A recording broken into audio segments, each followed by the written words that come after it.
우리가 이번에 VBS를 했어요. 정말 어린이들이 예수님을 영접하는 어린이들이 있어요. 그것이 감정인가? 그렇지 않으면 다른 아이가 손을 드니까 든 것인가? 이것을 선생님들에게 더블 확인을 시켰습니다. 그런데 약 17명 정도, 조금 더 될 거예요. 한 20명이 될지도 모르겠어요. 그 어린이들이 정말로 이번에 예수님을 나의 주인으로 나의 구원자로 영접하셨어요. 체험했다라고 얘기를 해도 돼요. 체험했다. 저는 어린아이들이 예수를 영접하는 걸 전 눈으로 봤어요. 3살 반 아이들, 4살 된 아이들이 눈물을 흘리면서 걸어 나와서 자기가 예수님을 나의 주인으로 구원자로 모셔드렸다고, 나는 죄인이라고 고백하는 걸 봤어요. 그리고 하나님의 영이 그들에게 임하는 것도 제가 신학교 다닐 때 제 눈으로 봤어요. 그래서 하나님은 그렇게 역사하는데 그것을 체험이라고도 합니다. 예수님을 믿는 체험을 했다. 근데 체험은 여러 가지로 임합니다. 우리는 체험하면 오순절 마가의 다락방에 불같이, 바람같이 진동으로 임한 이런 체험을 우리가 생각합니다. 그렇습니다. 오순절 마가의 다락방에 임한 성령의 체험, 이 믿음의 체험 있을 수 있습니다.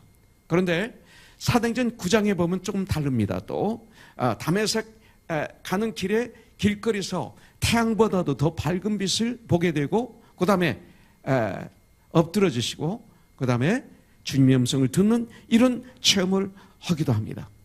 또 사도행전 8장에 보면 이디오피아 내시가 빌립 집사가 풀어주는 이사야서 53장 말씀을 듣는 가운데 예수님이 믿어지는 체험, 이것도 체험입니다. 예수님이 믿어집니다.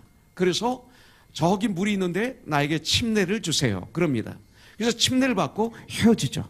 이디오피아 내시는 이디오피아로 돌아가고 성령님의 들림을 받아서 빌립은 떠납니다. 이것도 체험입니다. 예수님이 믿어지는 것, 이거 체험입니다. 사도행전 16장 31절부터 34절에 보니까 우리가 어떻게 하면 구원을 받을 수 있습니까? 주 예수를 믿어라. 그러면 너와 내 집이 구원을 얻으리라. 그러면서 말씀을 풀어서 예수님을 증거합니다. 그때 온 집안이 예수를 믿었다 그랬어요. 여기서 보면. 그래서 바로 그런 온 가족이 예수를 믿는 이런 체험도 있습니다. 사도행전 10장에 보니까 로마 사람, 로마 군대 장교, 백부장 고넬료 집에 그 가족과 친척과 친구들을 모아놓고 베드로 사도를 모셔서 첫 번 부흥회를 인도합니다. 그날 밤에 말씀을 듣고 예수님이 믿어지는, 그래서 침례를 받는 이런 체험도 있습니다. 여러분들, 이것을 체험이라고 그럽니다.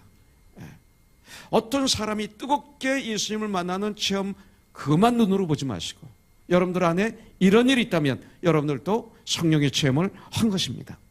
말씀을 읽을 때 그 말씀이 믿어지는 그 순간이 있었을 거예요. 이것을 체험이라고 합니다. 여러분들, 말씀을 읽는 중에, 말씀을 듣는 중에 바로 예수님이 나의 구원자이고 내 메시아고 나의 주인이라는, 나의 세이비라는 사실을, 하나님인 사실을 깨달아져서 알 때가 있습니다. 이것을 체험이라고 합니다.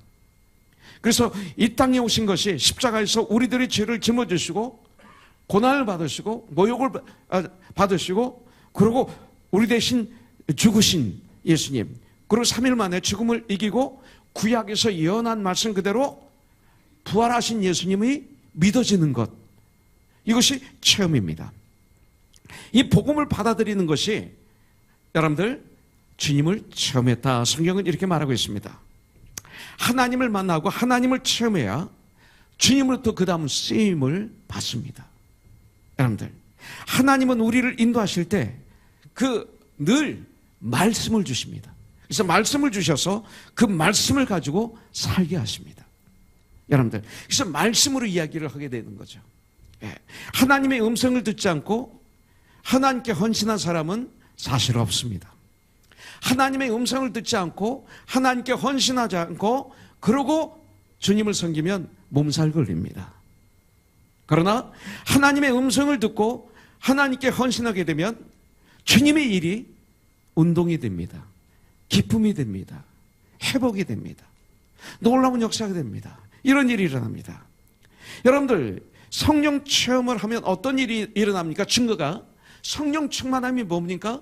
성령 충만함을 받으면 어떤 일이 일어나면 주님 일을 하지 않으면 못 살아요. 이게 성령 충만함 받은 증거예요. 여러분들, 하나님께 말씀 받은 이 말씀이 흔들면 어떻게 되는지 아세요? 나의 삶이 흔들려요. 그렇기 때문에 시험 들어서 이번에 VBS에 안 보낸 부모도 있을지 몰라요. 흔들렸다는 거예요. 기분이 나빠서, 내 마음에 안 들어서 못 보낼 수도 있어요. 봉사 안 올 수도 있고 안 올 수도 있어요. 내 마음이 흔들려서, 누가 그분을 믿음이 좋다고 한다 하더라도 내 마음이 흔들려서, 교만해서, 내 마음에 안 드는 거 뭐예요? 교만하다는 거예요. 하나님 관계가 없어요. 입으로는 하나님 하지만 결국은 하나님이 나예요. 나를 기분 나쁘게 했다 이거예요. 내가 주인이죠. 그래서 그 나에 의해서 조종이 되는 거예요. 이걸 죄라고 그러죠. 예. 성령 충만하면 어떻게 됩니까? 흔들리지 않아요. 어려워요. 성령 충만한 사람도 아프면 아프고 꼬집으면 아프고, 몸살이 나면 쓰러져서 누워야 되고, 허리 다치면 꼼짝하지 못하고 그래요. 그렇지만 내 마음이 흔들리지 않아요. 그래서 승리하게 돼요. 목회를 하든 무엇을 하든 하나님의 말씀이 나를 끌고 가면 흔들리지 않아요. 그런데 바울이 바로 그런 분이었어요. 여러분들, 바울, 예수 믿는 사람들을 잡으러 감옥에 집어넣으러 대제사장의 허가증을 받아가지고 지금 다메섹 시로 가는 길에 부활하신 주님의 음성을 듣고 말아요. 스데반이 순교할 때 그 자리에서 충격을 받았죠. 그 충격이 계속 남아 있었던 거예요. 예. 그것이 옳은 줄 알고 스데반을 죽이는데 가장 중요한 역할을 했는데, 스데반이 한 그 마지막 그 말, 주님, 저 사울 형제의 죄를 용서해 주시옵소서. 지금 저 사울은 자기가 하는 짓을 모르고 있습니다. 엄청난 충격을 받은 거예요. 돌에 맞아 죽으면서도 얼굴이 태양처럼 환해지는 그 모습을 보고 견딜 수 없다가 하나님의 시간에 맞은 거죠. 사랑의 화살로 꼬인 거죠. 주님의 음성을 들은 거죠. 주님의 음성이 언제 들립니까? 겸손할 때 들립니다. 내가 교만하면 절대 주님의 음성이 들리지 않고 내 음성이 하나님의 음성처럼 들리죠. 그 순간이 가장 낮아졌다는 거예요. 사울이. 하나님의 시간입니다. 예. 아주 낮아졌을 때 사도행전 9장 4절에 보니까 땅에 엎드려져 들으며 소리가 있어 이르되 사울아 사울아 어찌하여 네가 어찌하여 나를 박해하느냐, 이 음성을 들립니다. 내가 하나님을, 예수님을 박해하는 자였구나라는 것을 알게 된 거죠. 죄인인 것을 알게 된 거죠. 그때 5절에서 주여 그럽니다. 그 얘기는 my Lord라는 거예요. 이 얘기는 그분이 누군지 알아요. 내 주인이라는 겁니다. 근데 누구십니까? 난 당신을 알고 싶습니다. 이 소리죠. 하나님의 아들을 아는 일과 믿는 일에 하나가 되어 이거죠. 알고 싶습니다. 나는 네가 박해하는 예수다. 예. 이 예수님과의 만남이 그의 인생을 완전히 바꿔놨어요. 바로 그 자리는 바울의 BC와 AD였습니다. Before Christ와 주님과 함께하는 삶 출발이었습니다. 여러분들, 이어서 주님께서 두려워하는 아나니아에게, 다메섹에 있는 하나님의 종 아나니아에게 말씀을 하시죠. 사도행전 9장 15절에 보니까 주께서 이르시되 가라, 이 사울은 내 이름을 이방인과 임금들과 이스라엘 자손들에게 전하기 위하여 택한 나의 그릇이라 얘기합니다. 여러분들, 이 주님의 음성이 바울을 바꿔놓은 거예요. 바울이 어떤 사람이? 이런 사람이 될 것이다. 그 인생이 바뀌었습니다. 예수를 믿으면 인생이 바뀝니다. 이 말씀 한마디에 그는 감옥에도 들어가고 복음을 위해 고난도 받고 핍박도 받고 예루살렘도 왔고 또 로마까지 간 것이죠.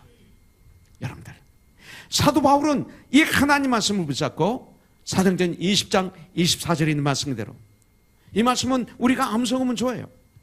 내가 달려갈 길과 주 예수께 받은 사명, 그 사명이 뭐예요? 곧 하나님의 은혜의 복음을 증언하는 일을 마치려 하면은 나의 생명조차 조금도 귀한 것으로 여기지 아니하노라. 이것이 바울을 한마디로 표현할 수 있는, 바울은 이렇다라고 얘기할 수 있는 말입니다. 자, 첫 번째로 이 바울의 고백, 바로 이 고백이 뭡니까? 이 고백은 바로 바울의 삶은 하나님의 말씀에 붙잡혀 산 삶이었어요. 저와 여러분들이 승리하기를 원합니까? 하나님의 말씀에 붙잡혀 살아야 돼요. 그렇지 않으면 승리할 수가 없어요. 다른 거에 붙잡혀 있는 거예요. 어떤 사람의 이야기에 붙잡혀 있고, 나의 감정에 붙잡혀 있고, 과거에 내가 눈으로 본 거에 붙잡혀 있고, 그거에 의해서 판단하고 살아가기 때문에 문제가 있는 거예요. 역사가 없는 거예요. 열매가 없는 거예요. 하나님 말씀에 붙잡혀 있으면 놀라운 역사가 일어나는 거예요. 이것이 키워드 중에 하나입니다. 하나님 말씀에 붙잡혀 있는 거예요. 어떤 상황 속에서 이 말씀으로 해결해야 되는 거예요. 여러분들, 오늘 말씀에서 바울에게 주님은 말씀하시잖아요. 11절에 그날 밤에 주께서 바울 곁에 서서 이르시되, 바울 옆에 계십니다. 서서 말씀하십니다. 담대하라, 내가 예루살렘에서 나의 일을 증언하는 것 같이 로마에서도 증언하여야 하리라. 여러분들, 바로 이 음성, 이 말씀을 붙잡고 바울은 로마까지 간 거예요. 말씀에 붙잡힌 사람인 거예요. 그냥 교회를 다니는 사람과 정말로 하나님을 체험한 사람과는 다릅니다. 같이 아플 수 있고 슬퍼할 수 있고 고민할 수 있고 어려워할 수 있고 쓰러지기 직전까지 갈 수도 있고 때때로 쓰러지기도 하지만 일어납니다. 승리합니다. 오히려 그것을 통해서 더 연단해서 더 강한 사람이 됩니다. 여러분들, 기도하지 않는 사람과 기도하는 사람은 다릅니다. 기도하지 않고 모든 삶을 살아가는 사람과 기도하면서 삶을 살아가는 사람은 다릅니다. 전도하는 사람과 전도하지 않는 사람은 사실 다릅니다.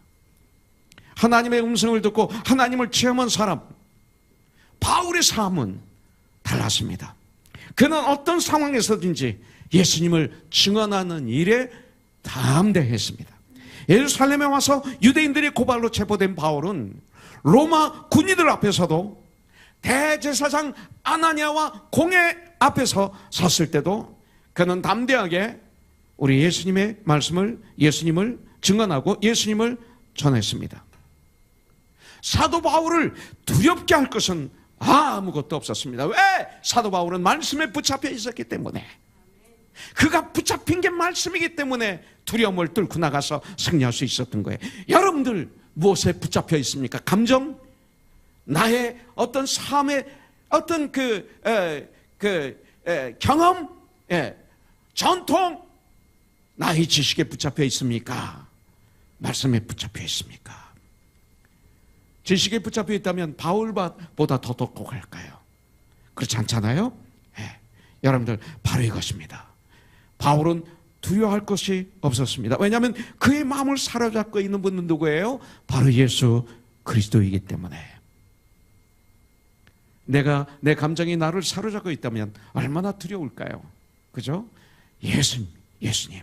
여러분들, 나의 마음을 사로잡고 있는 것은 진정 무엇인가 여러분들을 한번 보시기 바라겠습니다.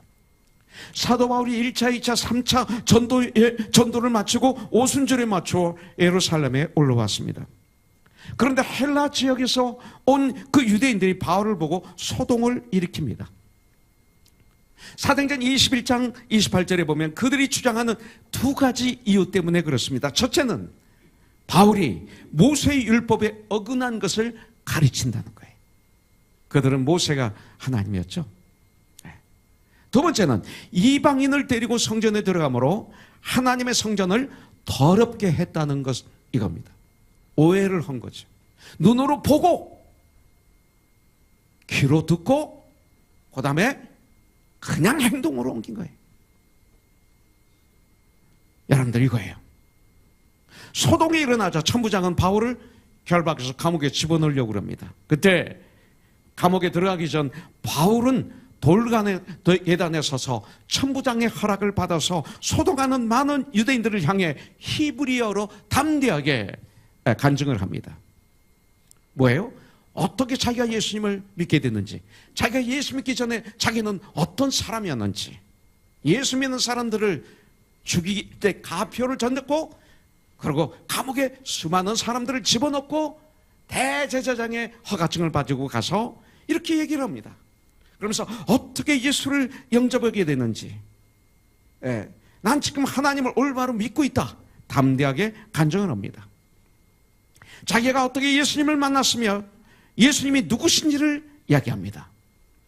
그들은 바울의 간증이 끝나기도 전에 이런 자는 살려두어서는 안 된다, 듣지를 않습니다. 말씀에 사로잡혀 있으면 들었을 텐데 라고 소리를 막 지르며 옷을 집어던지고 티끌을 날리며 바울을 죽이려 합니다. 이것은 얼마나 그들이 흥분했는지 이것을 얘기하는 거죠. 흥분하면 이렇게 됩니다. 흥분하면 앞이 캄캄합니다. 흥분하면 그냥 내가 하고 싶은 얘기를 쏟아댑니다. 놀란 천부장은 바울을 때리고 감옥에 가두려 했었지만 이 천부장은 바울이 로마 시민권자인 것을 알고 두려워합니다. 그러면서 천부장은 이 바울이 무슨 죄로 이렇게 됐는지 알기 위해서 천부장은 대제사장들과 공회 회원을 모으고 바울을 저들 앞에 세웁니다. 그 당시 공회 회원은 40명으로 구성이 되었어요. 그래서 대제사장과 공회 회원하면 41명이 될 겁니다. 야, 주를 향한 노래가 꺼지지 않으니 이건 좋아요. 하늘을 열고 나 좀 봐주세요. 주님은 나를 보고 계세요. 이곳에 임재하소서. 주님은 제 옆에 계세요. 내가 교만해서 못 보는 거지. 근데 나는 못 보면서 자꾸 옆에 계시는데 이곳에 임재하소서 외치고 있으니 얼마나 답답하실까요? 주님을 기다립니다. 왜 기다려요? 지금 여기 계시는데. 이게 문제예요. 기도의 한국이 하늘에다 하니 괜찮아요. 주여 임재하여 주소서. 아니 성령님이 나와 함께 하신다고 그랬는데 왜 답답하게 함께하고 계시는데 임재하소서. 이게 미치지. 이곳에 오셔서 앉으소서. 아니 와 계셔서 너무나 나를 좋아하셔서 서서 내 옆에 도와주려고, 쓰러지면 붙잡아주려고 이러고 계시는데, 그런데 자꾸 이곳에 오셔서 좀 앉아주세요. 이곳에서 드리는 예배를 받으소서. 마음은 열지 않고 엉터리 예배를 드리면서 다른 생각하면서, 문제 있죠? 이 가사 문제 있는 거예요. 그래서 제가 부르라고 그런 거예요. 멜로디가 너무 좋아. 그래서 우리는 부르고 싶은 거예요. 멜로디가 은혜로워. 그런데 멜로디보다 이 안에 엄청난 문제가 있어요. 이게 분별이에요. 이게 분별이에요. 이걸 분별하면 삶을 분별할 수가 있어요. 이거 분별하지 못하니까 삶을 분별하지 못하는 거예요. 주님은 우리 곁에 계신 것이 아니라 서 계세요. 나를 붙잡아 주시려고, 쓰러지는 거 붙잡아 주시려고 너무나 안타까워서 서 계시는 거예요. 그러면서 우리에게 말씀하시는 거예요. 담대하라. 네가 예루살렘에서 나의 일을 증언한 것 같이 로마에서도 증언하여야 하리라. 주님의 말씀에 붙잡히니까 서 계신 것을 보게 되고 말씀이 들리는 거예요. 로마에서도 증언하여야 하리라. 바울이 두려워하지 말아야 할 이유가 여기 있어요. 예루살렘이 목적이 아니었어요. 우리 주님이 바울에게 향하신 목적은, 여기서 좀 어려움을 당해도 바울이 결국 가야 할 곳은 어디예요? 로마예요. 말하자면 예루살렘에서 환난과 핍박을 당하는 것은 로마로 가게 하시는 하나님의 훈련 장소였어요. 지금 당하고 있는 환난과 고난 있어요. 나의 문제로 온 것이면 회개해야 되겠죠. 그러나 그렇지 않은 것이라면 분명히 그 안에 놀라운 하나님의 계획이 계실 거예요. 주님은 놀라운 하나님의 계획을 바울에게 알려주시는 거예요. 비전과 사명을 가진 사람은 현실의 어려움을 이길 수 있어요. 이번에 페루 저 갔다 왔어요. 제 아내도. 저희들 볼 때 청년으로 보이실지 모르지만 내년이면 70이에요. 제 아내는 68. 한국 나이로는 지금 70이 넘었어요. 전 그들과 똑같이 자고 먹고 생활했어요. 이번에 VBS 기간 동안 제 아내와 저도 똑같이 중고등부 우리 TA와 티처들과 함께 마음을 함께 공유하면서 그 거룩한 고난, 어려움, 힘듦에 동참했어요. 다 쉬웠을까요? 어려움이 없었을까요? 문제가 없었을까요? 아주 많이 있었죠. 동참했어요. 그런데 열매는 뭐예요? 거기다가 또 할렐루야 축구단까지 확 17명이 몰려오시니까 와, 하나님의 일이 막 차고 넘쳐. 전용택 형제의 말로는 뭐라 그랬죠? 그때 간증할 때 연로하신 우리 목사님께서 용택 형제한테 처음 그 얘기 들었어요. 그래서 내가 연로하구나 알았어요. 자기 모습을 알아야지. 장로님 연로해. 연로한 거예요. 이제 우리는 연로한 자예요. 며칠 전에 제가 아이들 때문에 막 급하게 계단을 떼내려는 걸 우리 임혁은 장로님이 뒤에서 보셨어요. 목사님 아주 팔팔하시네 그러는데 나 이거 큰일 날 뻔했구나. 그냥 내 기분이죠. 막 갔는데 눈으로 그렇게 보였지만 이거 위험하구나. 잡으라고 그랬는데 내가 40대 30대가 아닌데 장로님 말씀 듣고 내가 또 20대로 착각했구나. 물론 건강하게 내려갔지만 항상 깨 있어야죠. 하나님 그 시간에 그렇게 해주셨는데 그런데 조심해야죠. 참 조심해야죠. 나이를 알아야지. 본인을 알아야죠. 여러분들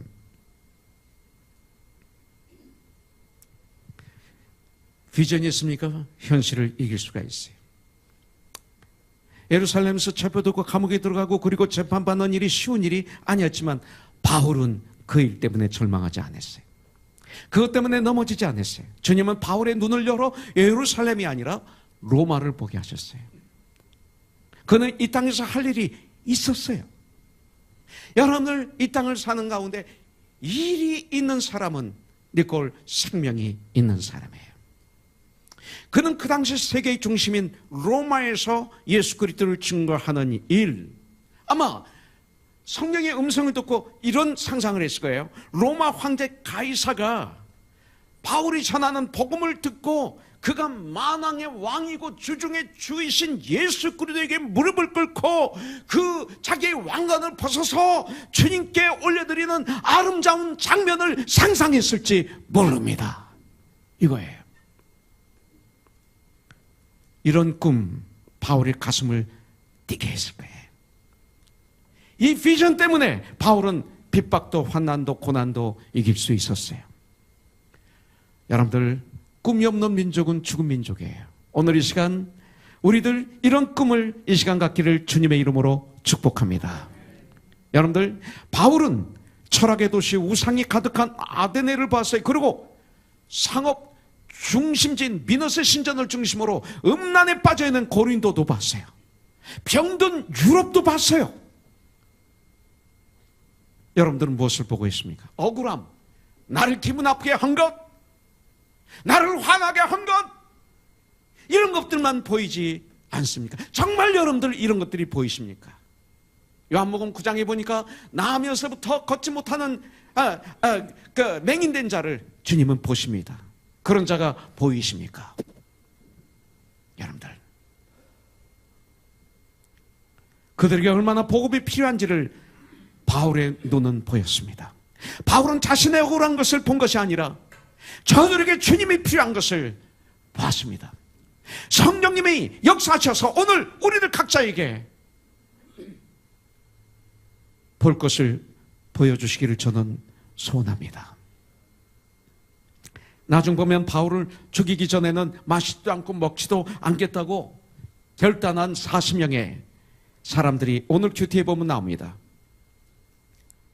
이때 바울은 예루살렘이 아니라 25장 11절에 보니까 만일 내가 불의를 행하여 무슨 죽을 죄를 지었으면 죽기를 사용하지 아니할 것이나 만일 이 사람들이 나를 고발하는 것이 다 사실이 아니면 아무도 나를 그들에게 내줄 수 없나이다. 내가 가이사 로마 황자에게 상소하노라.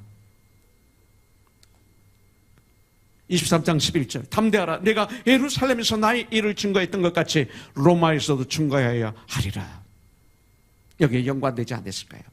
말씀에 붙잡혀 있었기 때문에, 주님의 말씀이 만판에 있었기 때문에, 깊이 간직하고 있었기 때문에 이렇게 외칠 수 있지 않았을까요? 바울은 바로 시민권자의 권리를 사용해서 나는 가이사에게 로마 황자에게 상소하노라 그랬어요. 로마 황자에게 항소하면 어느 누구도 그것을 막을 수가 없었어요. 로마 시민권자들에게는 가이사 앞에서만 문제 해결을 받을 수 있었습니다. 왜 바울은 법적으로만 보면 무죄임에도 불구하고 가이사에게 호소하고 로마로 갈 마음을 가지게 되었을까? 비전이었어요. 너는 로마에 가서 나의 복음을 증거해야 하리라. 비전이었어요. 로마는 그가 가서 복음을 전할 곳이었어요. 그렇기 때문에 그는 어떻게 해서라도 감옥에서 나가려고 노력한 것이 아니라 오히려 로마를 가슴에 품고 로마의 복음 전할 계획을 세운 거예요. 그렇습니다. 나는 이것이 바로 주님의 음성을 들은 사람들의 모습이라고 봅니다. 주님을 만나고 주님의 말씀이 비전이 된 사람들은 고난을 이깁니다. 여러분들, 우리는 그냥 예수를 믿을 수 없어요. 우리는 그냥 교회를 다닐 수 없어요. 그러나 하나님 체험 없이 교회 다니는 것 너무나 힘들어요. 하나님 체험 없이, 예수님 체험 없이 교회 다니는 걸 종교 생활이라고 그래요. 우리는 하나님을 만나고 주님의 음성을 들어야 돼요. 그러면 우리에게 로마를 보여주세요. 우리는 그 로마라는 지역이 아니에요. 지금 나에게 보여주시는 로마는 달라요. 우리는 호흡이 멈추는 그날까지 내가 증언해야 할 나의 로마는 어딜까? 이거예요. 가정일 수 있어요. 내 주일 수 있어요. 어떤 분은 오주일 수도 있어요. 우리들의 로마는 어딜까? 이게 중요해요. 우리들의 로마가 있어요. 내 가정, 나의 자녀들.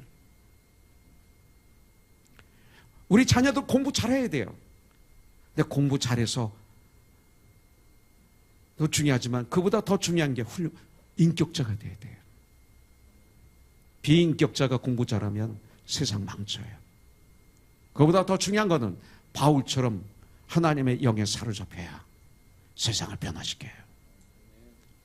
그동안 똑똑했던 훌륭했던 사람들 쓰레기처럼 다 안개처럼 사라졌어요. 그러나 바울의 이름은 2000년 동안 우리와 똑같은 인간이지만 빛나고 있어요. 예수 안에서. 지금도 우리에게 도전을 주고 있어요. 예수님을 통해서. 그게 바울이에요. 그러면서 너도 할 수 있다 그랬어요. 각자에게 이 시간 성령님의 음성이 들리는 시간이 되기를 소원해. 너는 로마가 여기다. 너희 로마는 여기다. 주님이 들려주시길 원해요. 우리에게도 바로 11절의 말씀이 나의 삶의 현장에서 이루어지기를 주님의 이름으로 축복합니다.